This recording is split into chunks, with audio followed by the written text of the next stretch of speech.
Estimados, entonces vamos a continuar con otro ámbito, otra fuente de variación del neurodesarrollo, ¿no? Y es una de las fuentes más importantes que muchas veces también se nos olvida en neurociencias y neuropsicología, y es la importancia del contexto, la importancia del ambiente. Entonces también nos heredan nichos, o sea, nosotros no nacemos en el vacío, nos heredan un lugar con una infraestructura, ya sea rural, ciudad, ¿sí? Con tecnologías, con costumbres, con cultura, con instituciones, con sistemas educativos de salud, ¿sí? Con contaminación, con un clima, ¿sí? Y ahora con la pandemia, entonces todo esto también influye sobre el neurodesarrollo, ¿sí? Una forma de entenderlo, y yo creo que la mayoría de ustedes ya lo conoce, estas son las teorías ecológicas y sistémicas de Bronfenbrenner, que habla pues de diferentes sistemas, ¿no? Entonces, donde tenemos el sujeto, donde tenemos un microsistema, que serían las relaciones que hay entre personas cercanas a que marcan tu desarrollo. Entonces, por ejemplo, la familia, el aula de clase, los compañeros de trabajo. Entonces, estos pequeños círculos de interacción social generan influencias mutuas. Entonces, el neurodesarrollo, el desarrollo de una persona, el desarrollo cognitivo, no es solamente lo que pasa dentro de su cerebro, lo que pasa con su memoria, con su atención, sino también implica lo que pasa dentro de la familia, lo que pasa con los compañeros de trabajo, con los compañeros de estudio. Por lo tanto, por ejemplo, no sé si alguien tiene temas como el TDAH, ¿sí? O un trastorno como el trastorno espectro autista, yo trabajo más con niños, o el Alzheimer, ¿no? Estas no son enfermedades individuales, por más de que se clasifiquen como trastornos individuales, ¿sí? Entonces, la persona tiene Alzheimer, no, la persona no tiene Alzheimer, o sea, no tiene como tal déficit de atención o autismo, Alzheimer, es la familia, es el grupo, porque todos se están viendo afectados por esa trayectoria de desarrollo, ¿sí? Entonces, cuando nace un bebé, no solamente está cambiando el cerebro del bebé, está cambiando el cerebro de la mamá, está cambiando el cerebro del papá, están cambiando los roles, están cambiando los ajustes, están cambiando las conductas, está cambiando la cognición de todos. Es diferente el cerebro y la cognición y la memoria de una mujer que ha sido madre a la que no lo ha sido, de un señor que ha sido padre al que no lo ha sido, ¿no? Entonces esto reorganiza. Entonces, de tal forma que el desarrollo es algo que se comparte con las personas que nos rodean, ¿sí? No es solamente lo que pasa dentro de nosotros, no es puramente individual. Si queremos entender muy bien el desarrollo, tenemos que entender los diferentes sistemas sociales, es microsistema. El mesosistema serían todas las relaciones que hay entre diferentes microsistemas. Entonces, por ejemplo, entender la adaptación que tiene un niño con trastorno de la lectura, con dislexia, implican no solamente entender su cerebro, su vida, sino también entender las relaciones con sus compañeros, las relaciones con los padres y aquí la relación que tiene la familia con el sistema educativo, con la profesora. Entonces, puede ser que el colegio no tenga habilitados buenos canales de interacción entre los profesores y la familia. Por lo tanto, esa disrupción de esa relación va a generar que se acrecente en la disfunción de la dislexia o el trastorno de autismo, el trastorno de atención, ¿sí? La relación que tiene, por ejemplo, el lugar de trabajo con la familia para rehabilitación de un trauma craneoencefálico, de un accidente cerebrovascular, la relación que tiene los amigos con la familia en una persona que está sufriendo de enfermedad de Alzheimer. Sí, todo esto va influyendo, ¿no? El sistema. Y las intervenciones pueden ser dirigidas a cualquiera de los sistemas. El exosistema. Entonces, el exosistema ya tiene que ver con aquellas relaciones que no están, en las cuales yo no estoy incluido. Entonces, por ejemplo, cuando se trabaja con niños, muchas veces el estrés que genera la empresa, entonces digamos, si el clima laboral dentro de la empresa, el papá, la relación con el jefe son muy conflictivas, esto va a afectar la familia y por lo tanto va a afectar el desarrollo del bebé y esto puede aumentar o disminuir la probabilidad de que tenga un trastorno del neurodesarrollo. ¿Sí? Entonces, así, así el bebé no esté en la empresa y no tenga que ver con el papá, con el jefe, sí lo que pasa en la empresa influye, ¿no? La familia de la profesora. Entonces, por eso, muchas veces las intervenciones implican incluso ir a otros ambientes, ir a otras relaciones.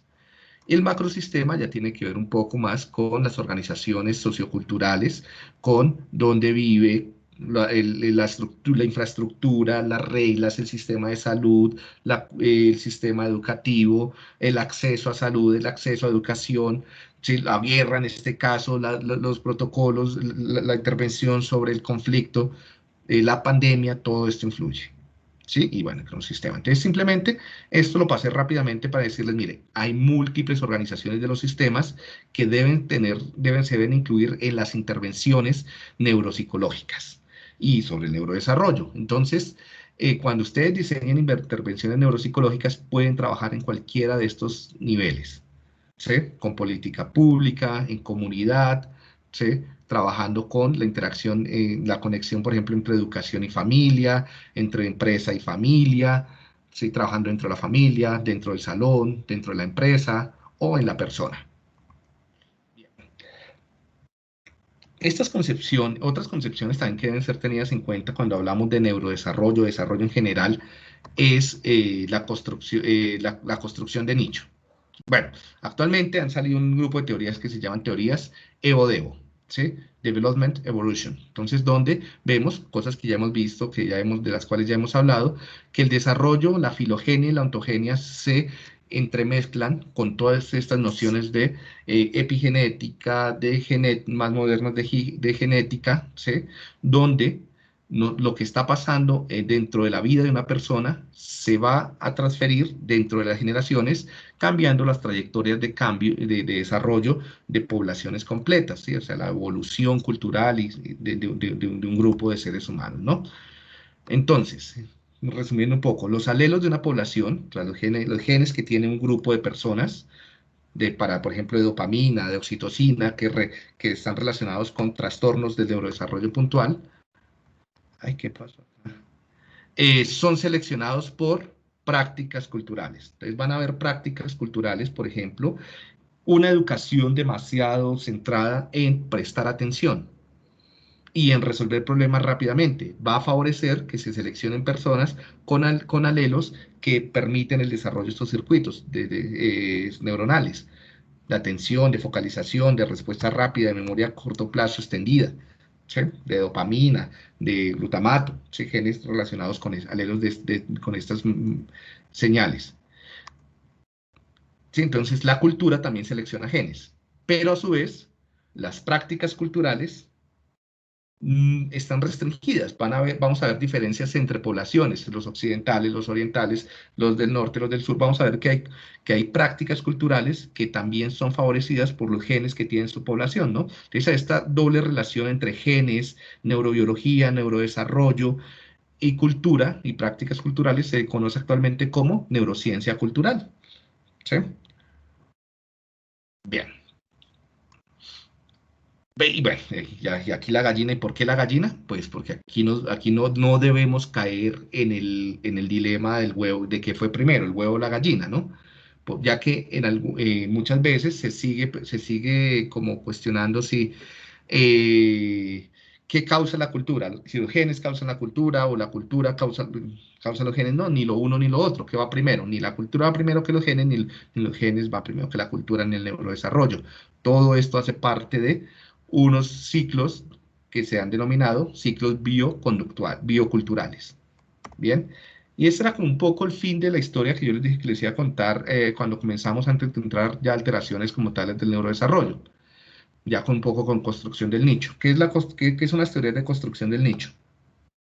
Y es que se sabe en animales, por ejemplo en los castores, en las abejas, en las termitas, que ellas transforman el ambiente donde viven, ¿no? Las termitas hacen unos termiteros enormes, las abejas los panales, los castores las represas, y cuando ellos construyen en sociedad sus casas, sus hogares, ellos transforman su fisiología. Entonces se ve que hacer el termitero va a cambiar cómo funciona el cuerpo de las termitas. Hacer el panal va a cambiar cómo funciona el cuerpo y la fisiología y la trayectoria de vida de las abejas, lo mismo con los castores, ¿no? Sí se sabe que algo parecido pasa en seres humanos. Entonces los seres humanos construimos ambientes, construimos escuelas, construimos hospitales, construimos casas. Y cuando construimos estos ambientes, estamos cambiando completamente cómo funciona nuestro cuerpo, cómo la señalización epigenética, cuáles alelos seleccionamos, cuáles alelos descartamos, ¿sí? Entonces, la cultura está transformando y nuestra acción sobre el medio ambiente está transformando completamente quiénes somos, ¿sí? Entonces, activamente participamos en formar quiénes somos, dónde vivimos, y esto pues va a generar unos cambios en las trayectorias evolutivas. Nosotros los seres humanos no somos los seres humanos que surgieron hace 150.000 años, hace 200.000 años. Estos seres humanos han cambiado, o sea, somos, somos muy diferentes, ¿no? La evolución también es determinada por la generación de cultura, y la generación de cultura solamente es permitida por ciertos sectores evolutivas. Un caso paradigmático es el de la evolución de poder resistir la lactosa, ¿no? Entonces, muchos de ustedes toman leche y comen queso y comen helados, ¿sí? Que tienen lácteos, ¿sí? ¿Por qué lo hacen? Hace 200.000 años, cuando surgieron los primeros seres humanos, eran incapaces de consumir leche de vaca o de cualquier otro animal. ¿Sí? Porque esto no teníamos las bacterias, no teníamos la maquinaria, las enzimas necesarias para procesar, desglosar la lactosa, ¿sí? Sin embargo, hace alrededor de 8.000 años a 10.000 años, en algunos grupos de poblaciones europeas y del Medio Oriente, se comenzaron a domesticar las primeras vacas, el primer ganado vacuno. Y cuando se domesticaron estos animales, no solamente accedimos a su carne, sino también a su leche. Algunos de los humanos comenzaron a tomar leche. Y resulta que aquellos humanos que podían tomar leche hasta la edad adulta, sobrevivieron más que los que no resistían tomar leche. Los que no resistían tomar leche en épocas de hambruna y de falta de comida se murieron. Entonces, ¿quiénes sobrevivieron? Los que podían tomar leche. Y por lo tanto transmitieron sus genes de resistencia a la lactosa a sus hijos, y esto se fue volviendo un rasgo de la humanidad, ¿sí? Y aquí estos mapas nos muestran cuáles son las personas que son más resistentes a la lactosa, y vemos o cuáles son los que tienen intolerancia a la lactosa. Entonces vemos, curiosamente, en Latinoamérica y en Colombia hay un alto porcentaje de intolerancia a la lactosa, ¿no? Pero principalmente en algunos lugares de África, ¿sí?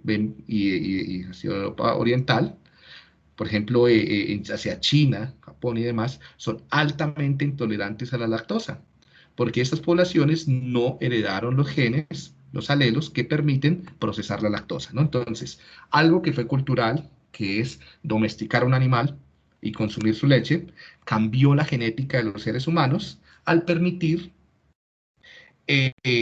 al que prevalecieran unos genes que permitían poder consumir leche. Parece que lo mismo ha sucedido cuando domesticamos al perro, para la socialización con el perro, cuando domesticamos ciertas plantas. Entonces, todo el tiempo estamos cambiando nuestra evolución para poder, de acuerdo a nuestras herramientas y prácticas culturales, ¿no?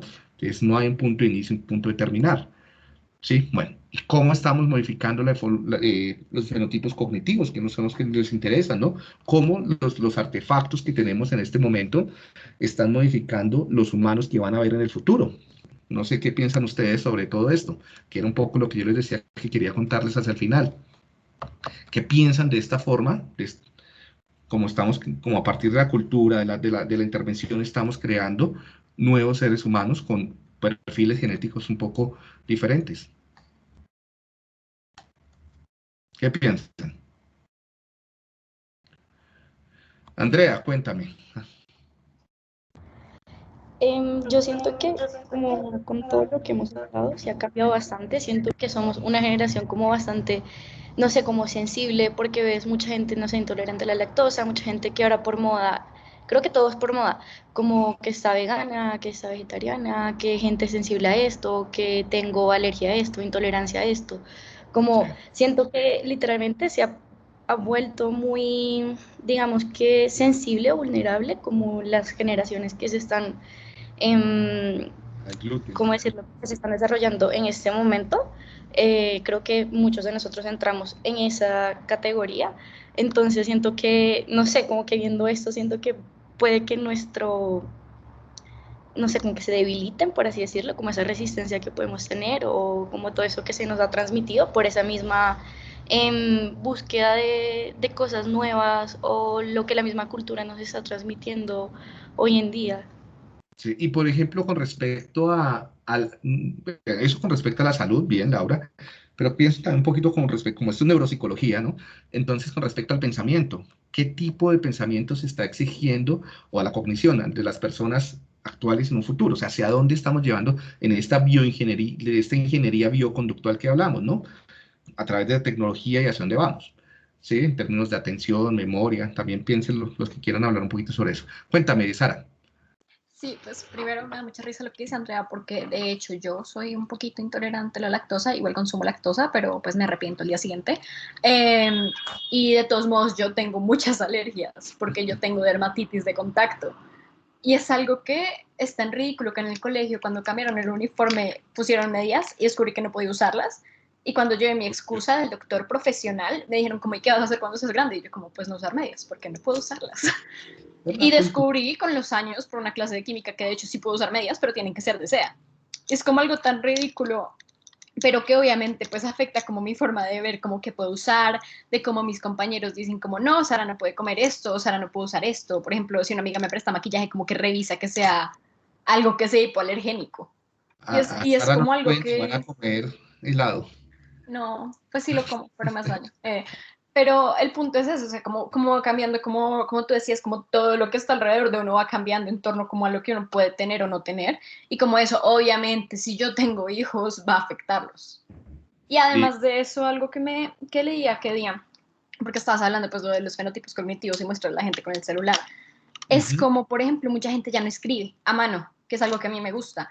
Y hay Ajá. muchos estudios que hablan de cómo, de hecho, ese desarrollo cognitivo pues se afecta mucho porque el escribir implica muchos procesos, pues obviamente, de neuronales, de hacer conexiones nuevas, de cosas que de pronto no sabían, y de memoria, que se están perdiendo muy rápidamente y que puede afectar en el futuro como la gente piensa o como el hecho de que ni siquiera como que busquen las cosas, sino que esperen que cualquier persona se las responda, eso va a afectar en el futuro, cómo va a estar este desarrollo cognitivo y va a afectar cómo las futuras generaciones cómo se enfrenten al mundo. Sí, sí, sí, tienes toda la razón. Y algo que acotar a tus alergias, mira también cómo fue tu nacimiento, tu crianza, porque más que un cambio en la cantidad de genes, o de pronto también deben haber unos genes hipersensibles del sistema inmune, es que también hay uno dentro de tu desarrollo, por alguna razón tu sistema inmune responde muy fuertemente, ¿no? Cuídate del COVID. Pues por la relación con la inflamación, ¿no? Incluso hay unos foros, no sé si algunos de los muchachos acá leyeron, hicieron unos videos sobre inflamación, ¿no? Entonces, las alergias tienen todo que ver con inflamación y una hiperrespuesta inmune, ¿no? Entonces, te van a Sí, hacer sí, hizo muchos ese videos de video. inflamación. ¿Cómo? ¿Cómo? Mi ¿Qué grupo dijiste? buscó ese video o sea, mi grupo hizo el video sobre la inflamación y cómo Ah, afectaba pues, a va a los servir. animales, y yo pensé en eso, sí. Gracias. Laura. Pues algo que me llamó la atención ahorita cuando hablamos de la herencia ambiental y el neurodesarrollo es con la tecnología, porque me hace pensar muchas veces cuando voy a restaurantes o a sitios públicos, viendo cómo los papás les entregan el celular a los niños para que se calmen. Y eso me molesta mucho porque los niños se ponen súper intensos y cuando les dan solo el celular ya se calman. Y son niños muy pequeños que ya están expuestos pues a la tecnología, ¿no? Y ponen el brillo a mil y los ojos les empiezan a arder porque es muy chistoso y luego pues me da risa porque los papás como en una solución rápida de calmarlos les dan el celular. Y el Claro. niño tiene cero autocontrol, le empiezan a doler los dedos de estar tanto tiempo con el celular. Eso, Entonces sí. yo digo Eso como, tiene, eso tiene no. que ver con varias cosas, ¿no? Entonces, por un lado, y en unión con lo que decía hace un momento, ay, se me fue el nombre, Sofía, creo que era. Tienes toda la razón, Laura. La tecnología, pues, puede cambiar enormemente nuestros hábitos. Esto no es tan fácilmente que cambie los perfiles genéticos, pero puede pasar, ¿no? Porque nos exigen perfiles. O sea, por ejemplo, hace poquito salió un estudio muy interesante que los niños que más usan celulares y pantallas, que más usan pantallas, tabletas y celulares, tienen diferentes formas atencionales, tienen atenciones que son más, eso lo vamos a entender cuando veamos mejor el tema de atención, pero por lo general estos niños tienden a mover mucho más los ojos para ubicar elementos que se están moviendo en el ambiente. ¿Sí? Entonces tienen algo que han llamado una atención más externa y más periférica, lo cual es muy útil, por ejemplo, si juegas videos, ¿sí? Porque puedes rápidamente, o sea, algo que se llama la orientación atencional, entonces manipulas muy bien la orientación atencional, pero tiene un costo, y es que comienza a reducir la focalización, es decir, la atención que necesitas para centrarte en un punto y concentrarte. Se fatigan mucho los ojos y no lo logran, ¿sí? Esto tiene también que ver con vías diferentes. Es probable que estemos creando personas con proclives a déficit atencional, ¿sí? Simplemente por la exposición a la tecnología. Otra vía también es por la exposición a la luz. Recuerden que hay unos mecanismos de regulación circadiana de los ciclos del diarios de sueño, vigilia y de funcionamiento diarios que están regulados por el nivel de exposición a la luz, la producción de melatonina y demás. Se sabe completamente ahora que un excesivo número de horas al día frente a la luz de las pantallas, celular o computador o televisor o ¿sí?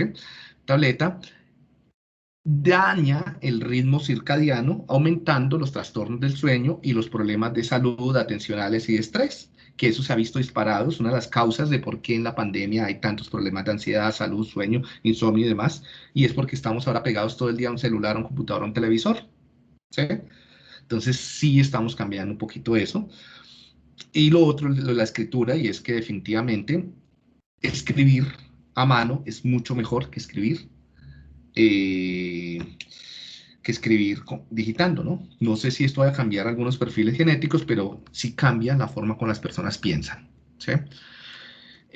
Cuéntame, Nicolás. Tengo opiniones encontradas alrededor de lo que voy a decir, pero me parece muy interesante, sobre todo visto desde el ámbito social, como la percepción que se tiene ahora mismo sobre los géneros y cómo el ambiente en el que crecen ahora los niños está muchísimo más permeado por ahora la aceptación de la homosexualidad, el entendimiento de todas estas cosas que, por ejemplo, en el fundamento de la personalidad, de la autoestima y del autoconocimiento, me parece que puede generar un impacto muy grande, pero al mismo tiempo está también la otra barrera, que son los padres que no le dicen a sus hijos y de hecho los castigan cuando ellos tratan de identificarse con un género, porque ellos dicen, no, no puedes, no tienes el poder de escoger porque no entiendes muy bien cómo funciona esto. Entonces a largo plazo me parece, sí, es una opinión encontrada, me parece tan interesante a un nivel en el que la percepción de género puede crearse en un punto tan joven, pero al mismo tiempo en que se puede atrofiar completamente. Sí, sí, sí, son de esos temas que son complicados de hablar, porque mucho de lo que digas, pues puede ser usado en sentidos, hay un correctismo político, enorme, social, entonces, definitiva, bueno, no creo que, pues, que las sociedades de ahora haya mayor homosexualidad o menor homosexualidad que antes, ¿no? Simplemente, pues, hay una mayor aceptación social y, pues, eso está bien, ¿sí? Ya la homosexualidad no hace parte de los problemas mentales ni nada, ni que corregirlo, ni prevenirlo, ni evitarlo, ni nada.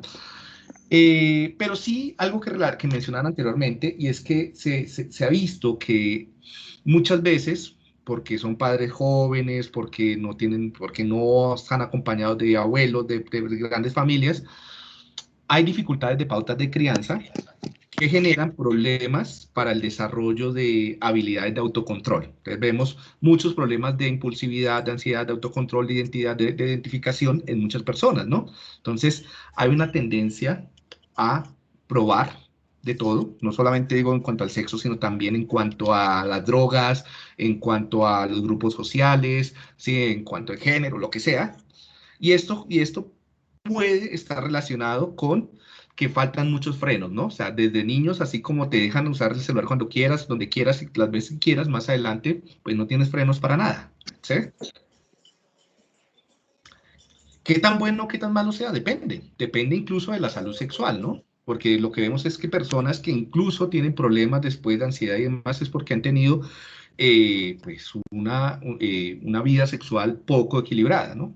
Entonces, pues es algo que también no es mi campo, deberá trabajarse más adelante, pero sí veo que hay altísima impulsividad en los adolescentes. ¿sí?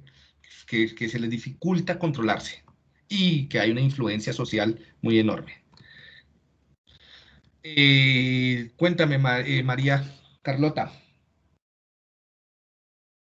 Pues yo quería volver un poquito como a lo que estaban hablando al principio, A ver qué hora es. Dime, sí. como las 8:48. Listo.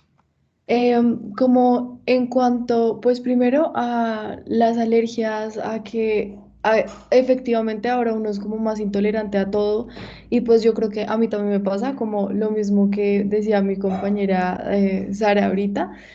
Y pues yo también pienso que es porque a medida que va pasando el tiempo, como que también se puede decir que las cosas están aún más tratadas, o sea, ya no todo es como tan natural, sino todo es muy tratado, todo es muy químico y cada vez como que uno se vuelve como más intolerante a ese tipo de cosas. Y pues otra parte que tiene muchísimo que ver es todo lo que tú estás diciendo como de la crianza, del contexto en el que uno o sea, como que uno se desenvuelve y es todo como un proceso pues que tiene que ver con eso.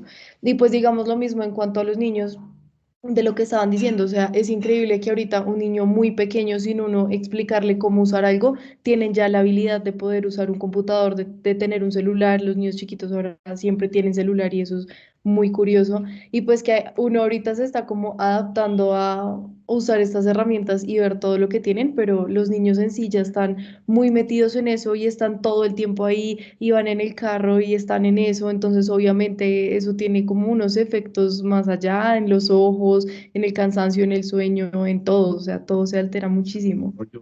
En su inhibición, en su impulsividad, sí, tienes razón, eso afecta muchísimo, ¿no? Es la pandemia, es otras epidemias y es la de la impulsividad, las trastornos de ansiedad, depresión, que pueden estar asociadas a la tecnología. Algo cuando yo les decía, miren, tal vez sin querer, o sea, no sé si esto sea, para no entrar en teorías conspiranoicas, ¿sí?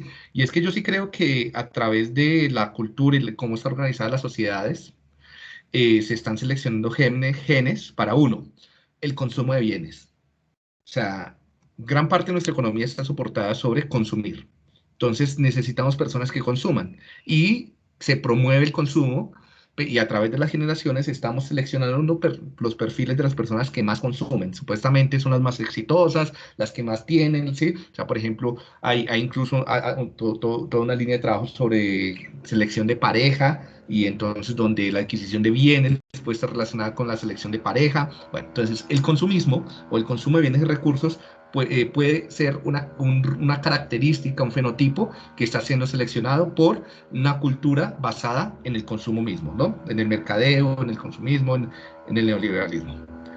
Lo otro, lo que hemos hablado, perfiles aptos para manipular tecnología.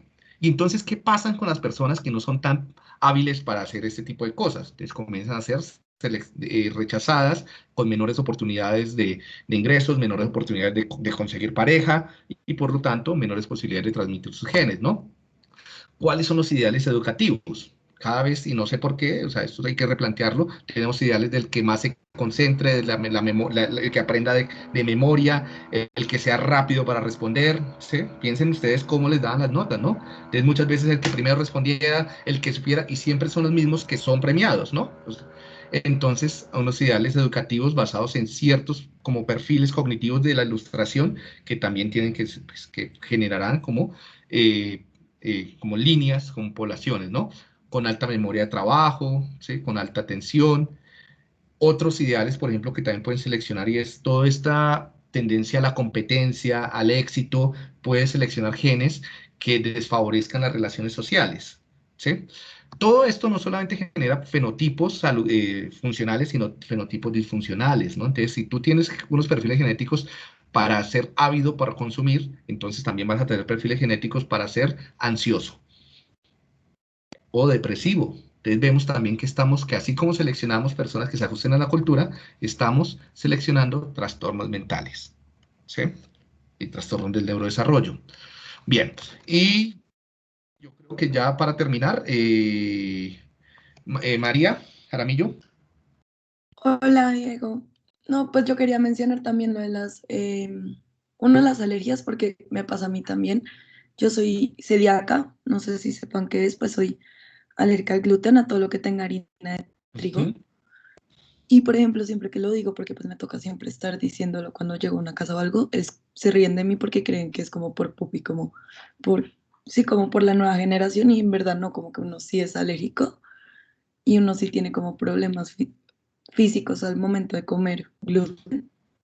Y lo otro era con los niños. A mí, por ejemplo, me impresiona que si ya los niños son tan dependientes a la tecnología, o sea, un niño ya sabe utilizar más un iPhone que uno o un computador, ahorita con la pandemia lo que va a causar, lo que va a ser las comunicaciones, las amistades, porque ya son tan dependientes a ellos, o sea, ahora los niños juegan más con la tecnología que con un juguete y ahorita con la pandemia se va a transformar todo eso y va a haber un cambio muy radical en la forma de comunicación en los niños.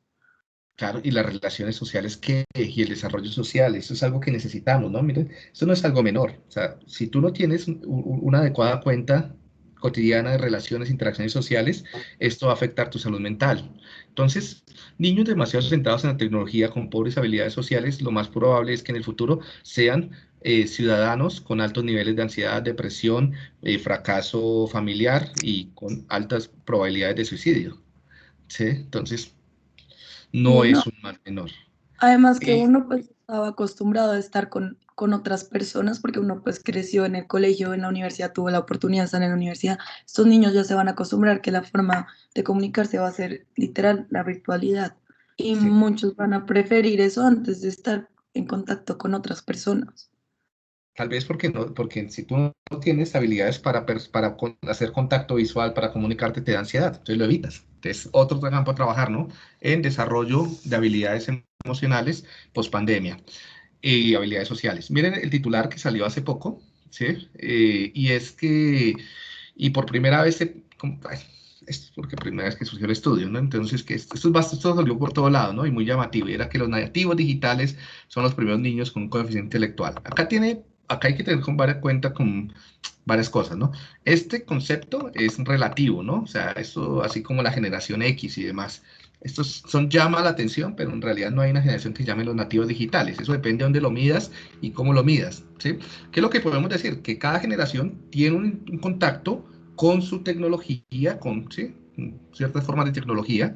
En este caso, la tecnología digital, y no es que sean nativos, porque si nosotros tuviéramos nacidos o nos dan el tiempo para aprender a usar un celular y demás, o así sea, los abuelos lo logran. Saben que los abuelos, pues, más o menos lo logran. Lo que pasa es que no le dedican tantas horas como los demás, como los niños. Pero sí, definitivamente, la alta cantidad de exposición a una cultura digitalizada genera cambios en la forma de pensar y de relacionarse. Y cuando tú cambias la forma de pensar y relacionarte, pues cuando te hagan pruebas con los mismos instrumentos que probaban a tus padres, pues vas a resultar inferior. Entonces no quiere decir que seas menos inteligente porque el concepto de inteligencia es relativo, es un concepto dependiente de qué le pides la cultura a las personas que hagan, ¿no? Y si yo estoy midiendo a las personas, a los niños de ahora, a los adolescentes de ahora, con los test de inteligencia de los abuelos o de los padres, pues obviamente van a puntuar bajo, porque no adquirieron o no fueron educados con esas habilidades. No quiere decir que sean mejores ni peores, son diferentes. Este estudio me pareció tonto al final, y es porque decía, sí, miren, las personas de generaciones diferentes son diferentes. Es en última lo que dice. Pues sí, era de esperarse, ¿no? Sí, entonces, sí, las personas que crecieron en la ilustración o las personas del Renacimiento son diferentes a las personas de ahora en su forma de pensar y demás. ¿Sí? Porque su contacto tecnológico cambia, ¿no? Muy vigosquiano la cosa. Esto fue un estudio del MIT, ¿sí? Un estudio bastante serio. Que era algo que quería mostrarles tan alrededor de esto. Que tuvieran cuidado porque mucha de esto se presta, pues hay que saberlo interpretar. ¿Quién me dice la hora? Que es que no alcanzo, no tengo un reloj acá. 8:56. Bueno, entonces, bueno, yo creo que ya todos hablaron. ¿Algo más que decir? Nicolás Mora. Ah, no, Nicolás Mora no había hablado. Ese es otro Nicolás. Hola Diego, ¿ahí se Sí, escucha? sí, dale, Nicolás. Ah, listo. Pues yo iba a hablar algo de un tema que de pronto me preocupa y pues especialmente como en estos tiempos sí es la dependencia de fármacos para controlar cierto tipo de patologías y pues en el caso digamos de la psicología en donde nos interesan las enfermedades mentales, en donde el uso de Ritalin, de Valium está casi que por el cielo. Entonces yo lo que Sí, digo es como a estos niños y algunos son por pura comodidad, casi que ni siquiera tienen síntomas severos, se les da este tipo de fármacos solo para que o no les moleste a los papás o no molesten en el colegio, lo que sea. ¿Cómo esto va a afectar a las siguientes generaciones? Y realmente es un campo que Los, excede el campo de la psicología y de las enfermedades mentales, porque con el uso de opiáceos, en Estados Unidos especialmente, en sí, donde realmente no se... antidepresivos. En Estados Unidos Sí, el también. antidepresivo es una vaina loca, ¿no? O sea, y ustedes lo ven en las series y en las películas. O sea, hablan de Prozac, hablan de Xanax, hablan como de fluoxetina. Yo ayer veía una película, que ropa, canaleando, puse algo mientras preparaba clase y dentro de los diálogos están, es que yo tomo sanas como tomar tic-tac, tic-tac, ¿sí? Pero marica, o sea, ¿cómo dicen eso en una película que ve tanta gente? Eso es aprobar el consumo de antidepresivos. Si la propaganda implícita, ¿no? Y tú lo ves y abren la gaveta donde tienen la crema dental y al lado está el Prozac. Y además lo que tú dices, las tasas de TDAH disparadas y casi el 20% de los niños recibe Ritalina o fluoxetina, bueno, una cantidad. Entonces, si esto no se sabe, esto va a cambiar, y tiene que ver con una cultura, ¿no? Una cultura de unos ideales de funcionamiento, unos ideales de una oferta, un mercadeo de las drogas, de las drogas lícitas. Sí, tienes toda la razón. Bueno, muchachos, qué pena interrumpirte. ¿Ibas a decir algo más, Nicolás, para cerrar? No, pues era más como la generalización del uso de fármacos como para controlar casi que todo, Sí, como sí, sí. dolor, enfermedades mentales, lo que sea. Todo está disparado y pues realmente es casi que por pura comodidad, me atrevo a decir. Ajá, sí, no, y es la cultura, por ejemplo, si se dan cuenta, son cosas que se unen. Entonces, tenemos una oferta de estos fármacos, pero tenemos también una dificultad social y es que la fragmentación familiar. Tenemos cada vez menos familias más pequeñas, más fragmentadas y con poco tiempo. Entonces, los padres no los enseñan a ser padres. Ser padre no se aprende espontáneamente. Ya no tenemos los abuelos, las tías. Sí, o sea, hay unos estudios muy interesantes que hablan sobre cómo la ausencia de abuelas y abuelos es de las cosas que más promueve los trastornos del neurodesarrollo, ¿sí? Porque ya no está ese apoyo social de la familia extensa para la crianza. Entonces no se sabe cómo ser padre y pues se falla muchas veces y esto se trata de compensar con medicación. Bien, detengo la grabación.